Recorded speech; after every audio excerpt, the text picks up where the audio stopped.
Assalamualaikum warahmatullahi wabarakatuh. Perkenalkan, saya Ardiana Duaira dengan NIM 042. Di sini saya akan memenuhi tugas UTS PSDM. Yang pertama tentang pengelolaan organisasi. Dalam pengelolaan organisasi berarti juga proses mengatur segala hal dalam organisasi. Manajemen organisasi memiliki beberapa fungsi yang harus dilakukan dalam mengelola organisasi, yaitu perencanaan, pengorganisasian, koordinasi, pelaksanaan, dan pengendalian. Dan tentunya setiap organisasi konflik selalu ada dan bisa muncul kapan saja. Namun jangan biarkan konflik terus berkembang. Harus ada langkah nyata untuk menyelesaikannya. Tentu dengan melibatkan setiap pihak di dalam organisasi agar mereka mengerti rincian masalah dan penyelesaiannya. Cara penyelesaiannya yaitu pikirkan hubungan baik yang harus dijaga. Cara mengatasi konflik dalam organisasi sebenarnya cukup banyak, namun hal pertama yang harus diingat adalah pikirkan hubungan baik antara anggota tim.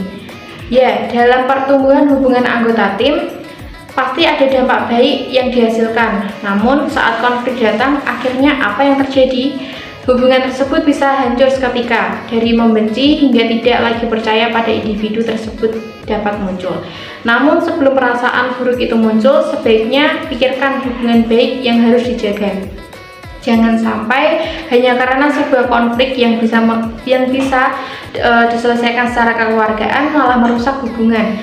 Hal itu sangatlah mengganggu kinerja tim, bahkan bisa saja ada yang memutuskan untuk pergi alias resign. Cari sumber masalah jika sudah memikirkan hubungan baik yang harus dijaga.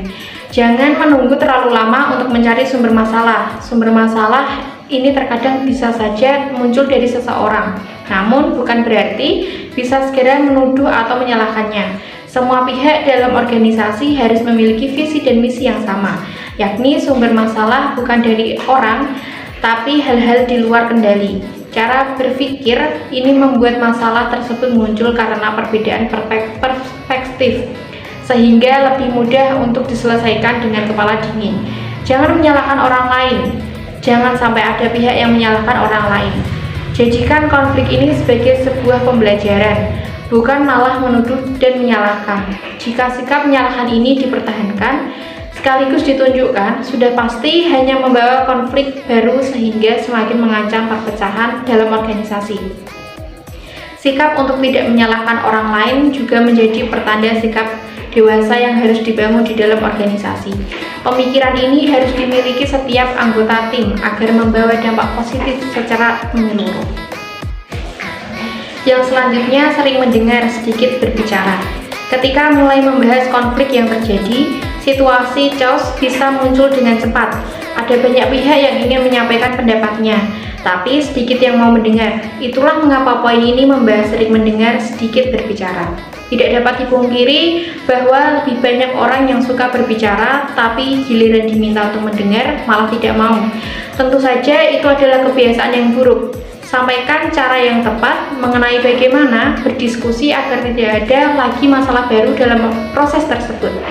Gunakan strategi membangun komunikasi yang efektif dengan rekan Anda. Selesaikan masalah bersama jika sudah mengerti bagaimana awal permasalahan hingga akhirnya menjadi konflik dalam organisasi. Mulai cari cara untuk menyelesaikannya. Selesaikan masalah bersama-sama agar hasil yang didapatkan juga maksimal. Selain itu, pastikan bahwa setiap individu di dalam organisasi yang paham mengenai masalah tersebut mengerti cara penyelesaiannya. Hal ini bertujuan agar setiap insan dalam organisasi memiliki visi dan misi yang sama. Kondisi inilah yang akhirnya memberikan dampak positif untuk organisasi hingga konflik tersebut bisa terselesaikan dengan lancar. Yang kedua, cara penyelesaian dengan berpikir rasional. Pendekatan rasional dalam pengambilan keputusan dapat dilakukan dengan cara meneliti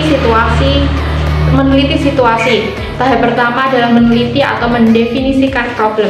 Apabila manajer telah mengenali problem yang sesungguhnya, manajer dapat meneliti lebih lanjut untuk memperoleh pemahaman yang lebih solid mengenai problem tersebut. Mengembangkan alternatif pemecahan. Setelah problem teridentifikasi, manajer dapat mengembangkan alternatif pemecahan yang praktis dan kreatif serta mempertimbangkan segala keterbatasan dalam setiap alternatif. mengevaluasi alternatif dan memilih alternatif yang terbaik dari alternatif-alternatif yang telah diperoleh. Manajer harus mampu mengevaluasi sejauh mana alternatif yang ada mampu memberikan kontribusi yang paling baik terhadap perusahaan dan memiliki resiko yang paling rendah.